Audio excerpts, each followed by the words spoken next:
My husband's family always treated me like I was invisible, but last Thursday, they made it official by signing their will in front of me and leaving my children absolutely nothing. The afternoon sun was streaming through floor-to-ceiling windows of my in-laws' penthouse, casting perfect little rectangles of light across the expensive Persian rug, where my twin daughters were quietly playing with their dolls. The view of the Boston skyline stretched out behind them like a postcard, all glass and steel, and the slow-crawl traffic across the Longfellow Bridge. I remember thinking how peaceful everything looked from up here, how the city noise was just a distant hum, and how completely disconnected that peace was from a knot tightening in my stomach. My husband, David, sat beside me on the cream-colored sofa, his hand resting on my knee in that familiar way that usually grounded me, but his thumb was tapping against my leg. Tap, tap, tap, a nervous rhythm he probably didn't even realize he was making. Across from us, his sister, Patricia, perched on the edge of an armchair like a bird ready to take flight. Her husband, Richard, looming behind her with one hand on her shoulder. They both wore expressions I couldn't quite read. Excited, maybe? Anticipatory? Patricia kept smoothing her designer blouse over her flat stomach, a gesture I'd seen her make 1,000 times, usually right before she asked for something. My mother-in-law, Eleanor, swept into the room carrying a silver tray with crystal glasses of iced tea, her silk kaftan billowing behind her like a sail. She was a woman who understood staging, who knew that every entrance should feel like a moment.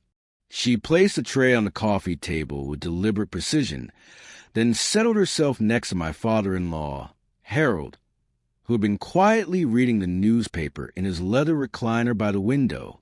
"Thank you all for coming," Eleanor began, her voice carrying that particular warmth she reserved for public performances. "We have something important to discuss today, something we've been thinking about for quite some time." I felt David's hand tighten on my knee. We'd been married for 11 years, and in all that time, family gatherings had never been simple. There was always an undercurrent, a current of something unspoken that seemed to flow around me like water around a stone. I'd learned to navigate it, to smile through the subtle slights and the way conversations would shift when I entered a room. But this felt different. This felt deliberate. Harold folded his newspaper and set it aside, adjusting his glasses as he looked at his children. "Your mother and I have decided it's time to update our estate planning," he said, his voice gruff but not unkind. "We've met with our attorney, and everything is finalized. We wanted to share our decisions with you both in person." Patricia leaned forward, her eyes bright. "Oh, Mom, Dad, you didn't have to do this now. You're both so healthy." Eleanor waved a dismissive hand, but she was smiling. "Nonsense. It's responsible to have these things in order, and we want you to know where you stand." The attorney, a thin man with wire-rimmed glasses who had been quietly sitting in the corner sipping tea, rose and extracted a document from his leather briefcase. He cleared his throat and began to read in a monotone voice, legal jargon about trusts and beneficiaries and power of attorney. My mind started to drift, watching the girls play, watching David's profile as he stared intently at the attorney, his jaw set in that way that meant he was bracing for something. Then the attorney said something that snapped my attention back like a rubber band. "And to my daughter, Patricia, and her husband, Richard, I leave the marital home on Beacon Hill, the summer property on Martha's Vineyard, and the entirety of the investment portfolio managed by Wellington Trust, estimated at approximately $4.2 million. I blinked. David blinked. The room seemed to hold its breath. Patricia gasped, her hand flying to her mouth. Richard's stoic expression cracked into a wide grin. "Mom, Dad, I don't know what to say," Patricia breathed. This is incredible." Eleanor reached over and squeezed her daughter's hand. "You've given us so much joy, sweetheart, and you're starting your family. We want you to be secure." My stomach dropped. I looked at David, whose face had gone completely still. The attorney continued reading, but I barely heard him. Something about jewelry and personal effects, all designated for Patricia. And then he stopped. He folded the document, placed it back in his briefcase, and nodded to the family. "That concludes a summary of the updated testamentary instruments," he said. "If you have any questions, my office is available." I waited. David waited. Surely there was more. Surely there would be something for us, for the grandchildren playing quietly on the rug, for the son who had worked beside his father for 15 years, who had built a family business from a small contracting company into one of the most respected construction firms in New England. But the attorney was packing up. Eleanor was beaming at Patricia. Harold had picked up his newspaper again. David cleared his throat. "Excuse me," he said, his voice rough. "I'm sorry, but I must have missed something. What about us?" The room went quiet. Eleanor's smile faltered for just a fraction of a second before she smoothed it back into place. "What about you, dear?" "Our children," David said, gesturing toward the twins. "Our family. The will didn't mention us at all." Eleanor's expression shifted into something I knew well, that practiced sympathy that never quite reached her eyes. "David, sweetheart, you have to understand. You and your wife have done so well for yourselves. That beautiful home in Newton, the cars, the private school for the girls. You don't need anything from us." I felt the blood rush to my face. "That's not the point," I said, before I could stop myself. "It's not about need. It's about fairness. It's about recognition." Eleanor's gaze slid to me, and for a moment, the mask dropped. I saw something cold and calculating beneath the surface, something that had been there since the day David first brought me home 14 years ago. "Recognition," she repeated, as if tasting the word. "And what exactly do you feel entitled to recognition for, Elena?" My hands were shaking. I pressed them flat against my thighs. "For 11 years of marriage, for the grandchildren you claim to love, for the fact that David has worked alongside Harold for his entire adult life and helped build that company into what is today." Harold shifted uncomfortably in his chair. "Now, let's not." "David chose his path," Eleanor interrupted, her voice hardening. "He chose to marry someone from a different world entirely. And that's fine, that's his decision. But you can't expect us to pretend that choices don't have consequences." The words hung in the air like smoke. I felt them settle onto my skin, into my lungs, poisoning everything. From a different world. That's what she'd always thought. I was born in a small village in Guatemala. Came to this country when I was 12 with nothing but a backpack and my mother's hope. I'd worked my way through community college, then through night school while cleaning offices during the day. I'd met David when his company subcontracted for the building where I was working as a janitorial supervisor. He'd seen me directing my crew, clipboard in hand, and asked me out for coffee. Eleanor had never forgiven me for not being the debutante she'd picked out for him, the Smith College graduate whose family had summered on the Cape for generations. David stood up. "Mom, that's enough." "It's the truth," Eleanor said, spreading her hands. "I'm not saying it to be cruel. I'm saying it to explain. Patricia's husband works in academia. They have student loans. They're trying to start a family in this economy. They need our help. You don't." "We don't need your help," David said, his voice quiet but sharp. "But that doesn't mean our children don't deserve to be treated equally. That doesn't mean I don't deserve to be treated equally." Patricia rose, positioning herself between David and Eleanor like a shield. "David, don't make this into something it's not. Mom and Dad are being generous with what they have. You can't just demand things because you're jealous." "Jealous?" David laughed, but there was no humor in it. "I'm not jealous of you, Patricia. I'm hurt.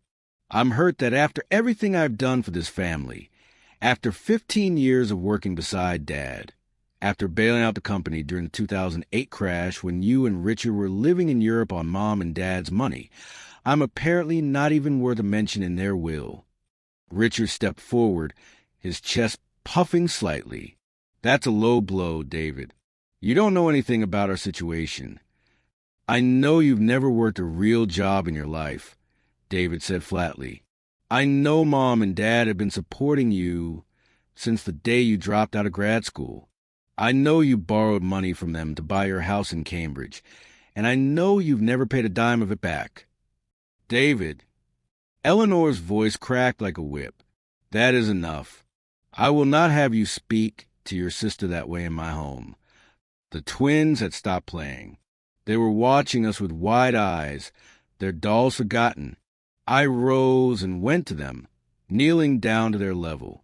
Sweethearts, let's go look at the fish tank in the hallway, okay? I gathered them up, avoiding everyone's eyes, and led them out of the room. In the hallway, I leaned against the wall, my heart pounding. Through the closed door, I could hear the raised voices, the accusations and counter-accusations. The fish tank bubbled peacefully beside me. Colorful tropical fish drifting through their artificial paradise, oblivious to the human drama unfolding just feet away. 20 minutes later, David emerged. His face was pale, his eyes red-rimmed but dry.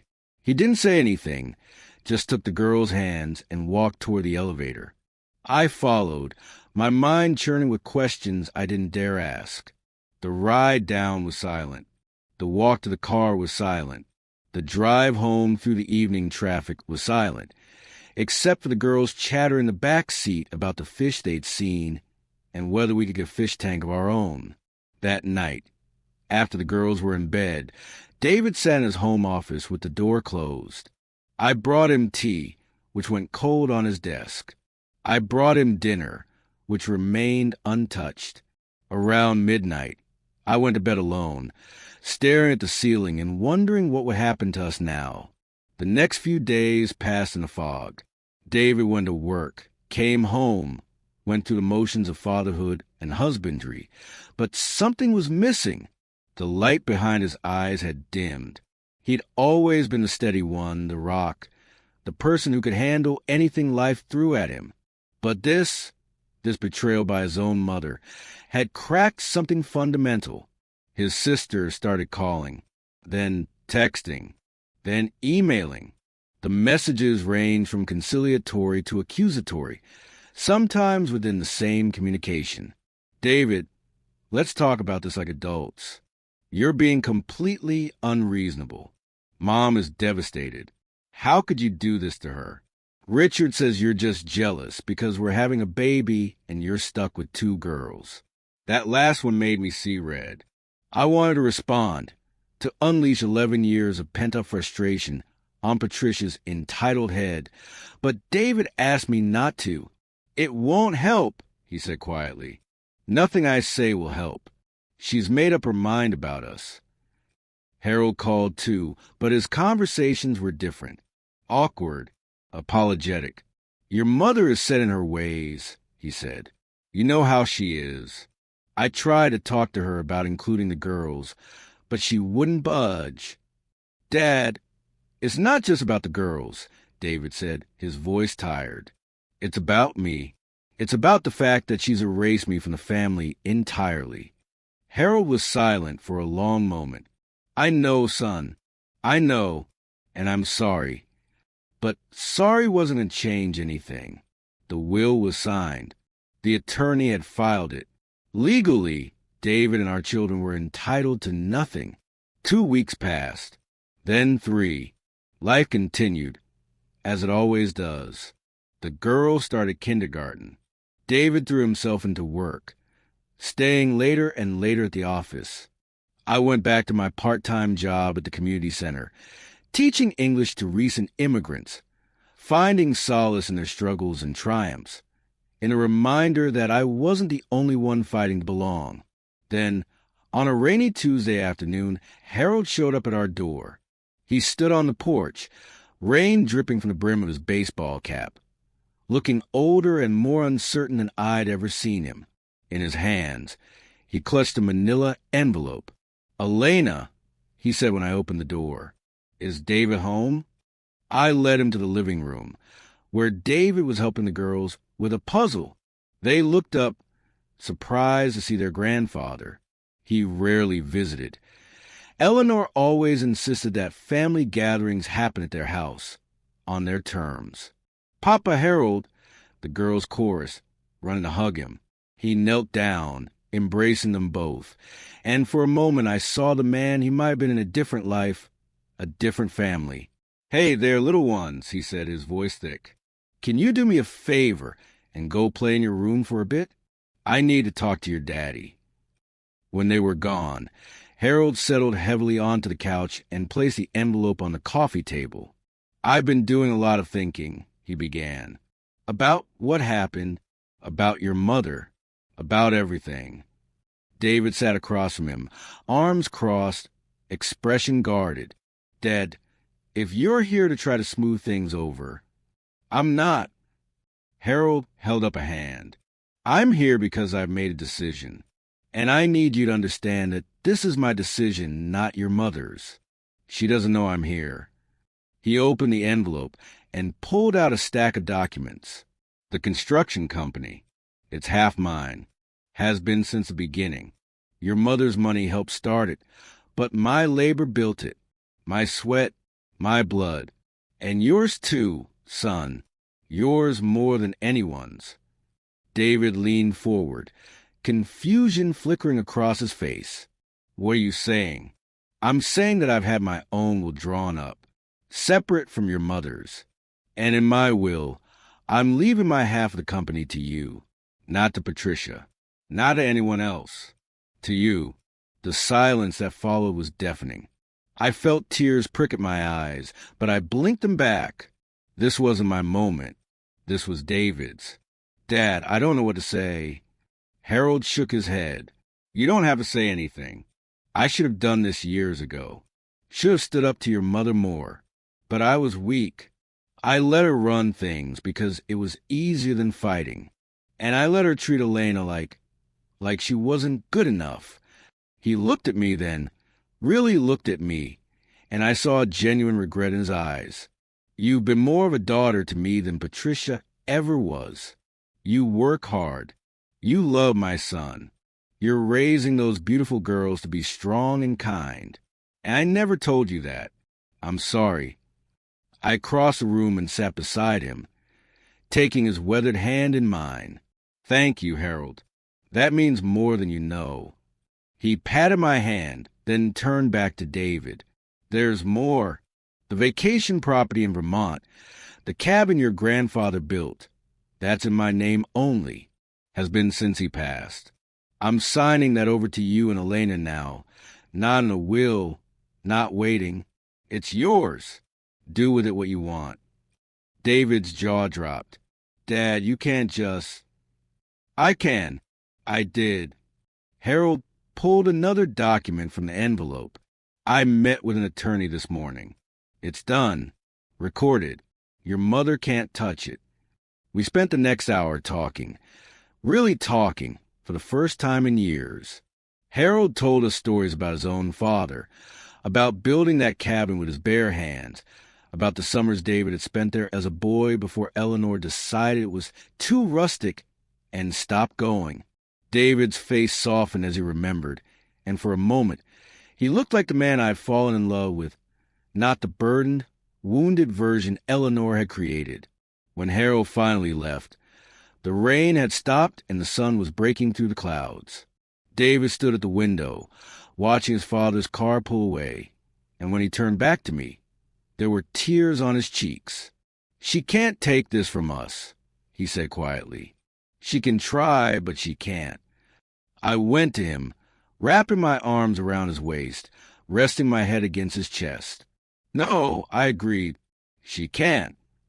The fallout, when it came, was spectacular.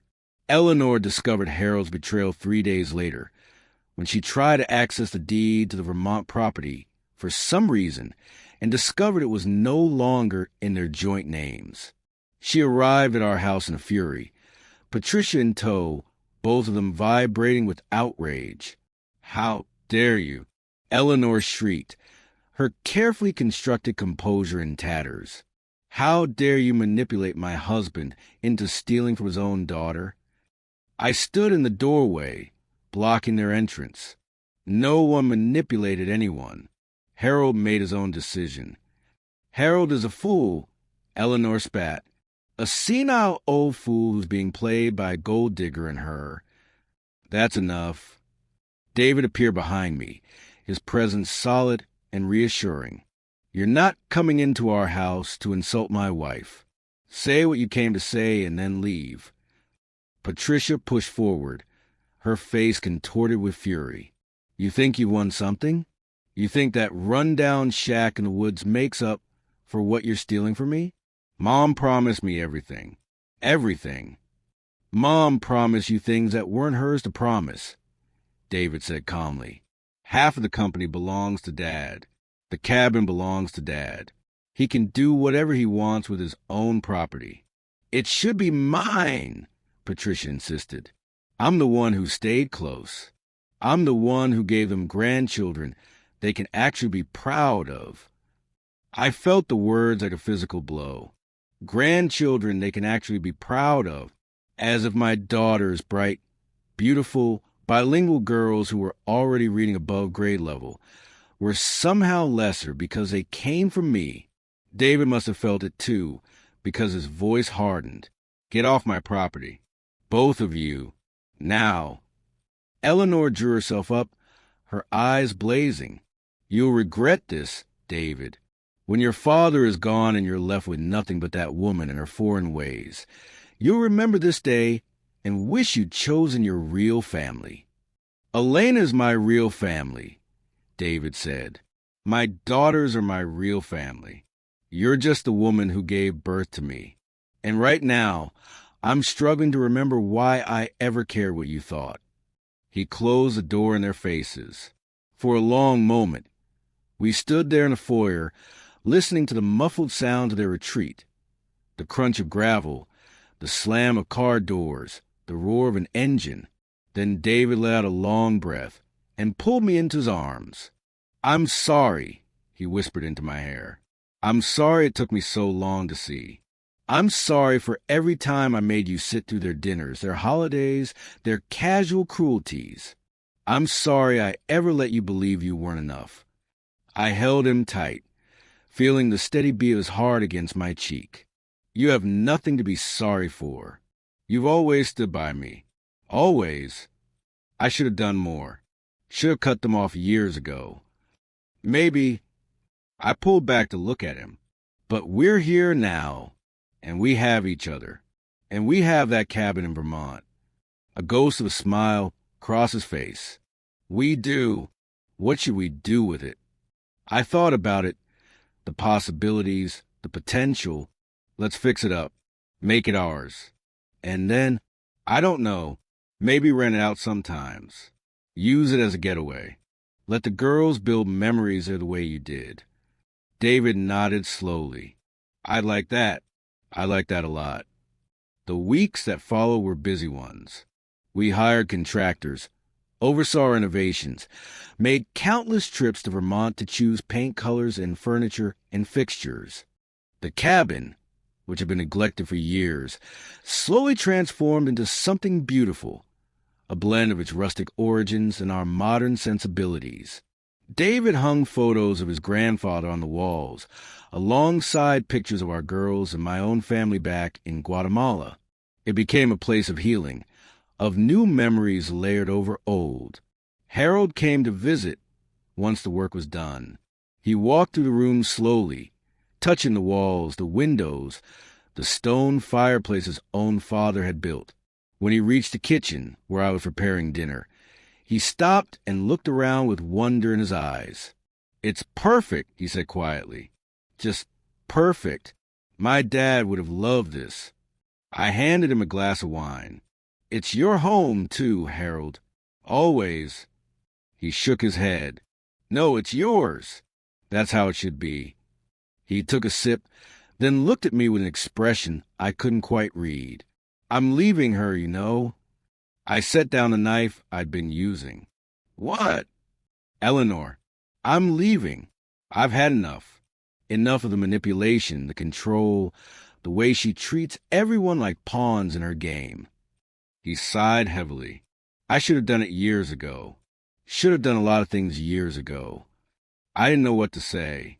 Part of me wanted to cheer, to celebrate this long overdue justice. But another part of me, the part that still remembered the scared immigrant girl who'd arrived in this country with nothing, felt a flicker of sympathy for Eleanor, not for what she'd done, but for what she was about to lose. Are you sure? I asked. Harold nodded firmly. I've never been more sure of anything. I've already met with a lawyer. I'm filing next week. David appeared in the doorway, having overheard the conversation. He crossed to his father and placed a hand on his shoulder. Whatever you need, Dad, we're here for you. The divorce was messy, as divorces involving people like Eleanor always are. She fought tooth and nail, hiring the most expensive lawyers she could find, dragging Harold's name through the mud in every social circle they'd ever inhabited. But Harold held firm, supported by us, by a few loyal friends, and by the quiet satisfaction of finally standing up for himself after 47 years of marriage. In the end, the settlement was fair. Eleanor got the Beacon Hill house, a substantial portion of the investments, and enough money to live comfortably for the rest of her life. Harold got his half of the company, the Vermont cabin, though it was already ours by then, and his freedom. Patricia, predictably, took her mother's side.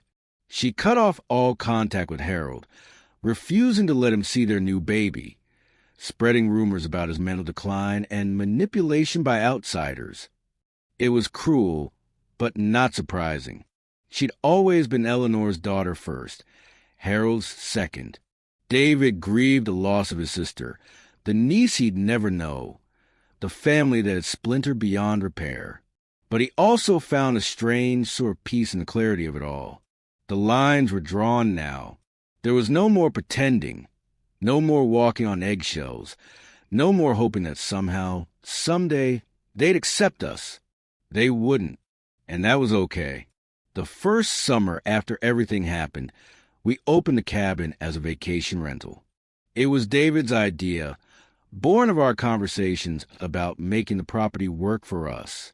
We listed it on various platforms, set reasonable rates, and waited to see what would happen. The response was overwhelming. Families from the city booked weekend after weekend, drawn by the photos of the rustic chic interior, the hiking trails, the lake access.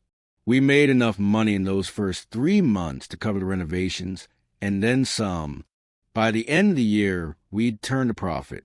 More importantly, we created something together, something that was ours, that had nothing to do with Eleanor or Patricia or anyone else's expectations. We'd taken a symbol of David's past and transformed it into a foundation for our future. Harold, now living in a small apartment near the harbor, became a regular visitor. He'd show up on Friday afternoons with bags of groceries and stay through the weekend, helping with maintenance, telling stories to the girls, cooking elaborate meals in the kitchen his father had built. He was happier than I'd ever seen him, lighter, freer. The years seemed to fall away from him. One evening, as we sat on the porch watching the sun set over the mountains, he turned to me with a thoughtful expression.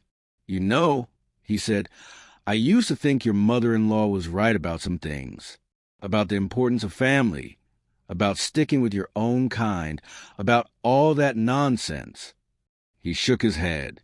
But I was wrong. Family isn't about blood. It's about who shows up, who stands by you when things get hard. I reached over and squeezed his hand. "You showed up, Harold. That's what matters."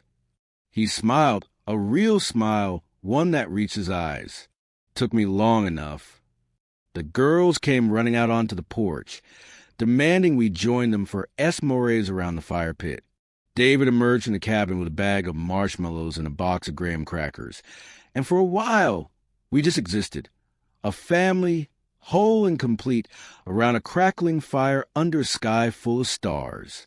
Later that night, after everyone else had gone to bed, I sat alone on the porch, wrapped in a blanket against the cool mountain air.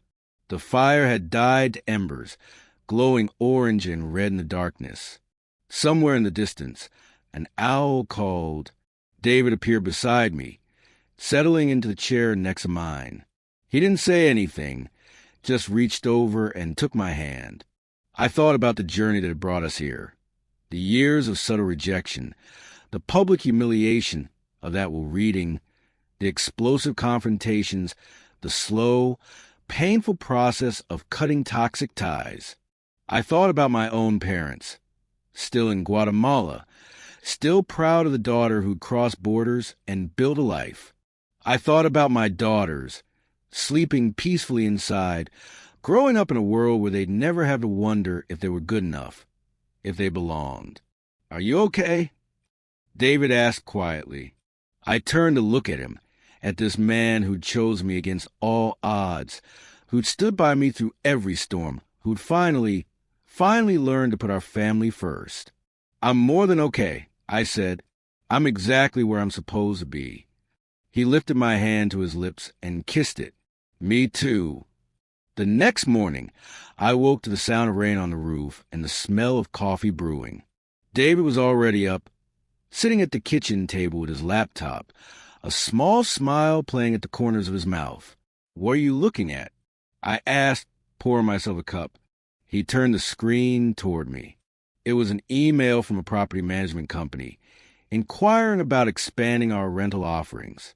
They'd heard about our success with the cabin and wanted to know if we'd consider managing other properties in the area. "It's an opportunity," David said. "A way to grow this into something bigger. Something we can pass down to the girls." I studied his face, looking for signs of hesitation, of fear. I found none, just quiet determination and a glimmer of excitement. "What do you think?" he asked. I thought about it, thought about the work it would require, the risks, the unknowns, thought about Eleanor and Patricia and everyone else who'd ever doubted us, thought about my parents who'd cross an ocean so I could have opportunities like this. "I think," I said slowly, "that we should go for it." David's smile widened into a grin. Yeah. I leaned over and kissed him. "Let's show them what we can do." And so we did. The years that followed were the best of our lives. We expanded the rental business, eventually owning and managing a dozen properties across Vermont. The girls grew up helping with everything: cleaning cabins, greeting guests, learning the value of hard work and the satisfaction of building something with your own hands. They became fluent in both English and Spanish, comfortable in both my world and David's, citizens of a broader universe than either of us had known at their age. Harold lived long enough to see it all, to watch his son thrive, his granddaughters flourish, his legacy transform into something he could never have imagined. He passed away peacefully in his sleep 6 years after the divorce, surrounded by photos of the family he'd chosen, the family that had chosen him back.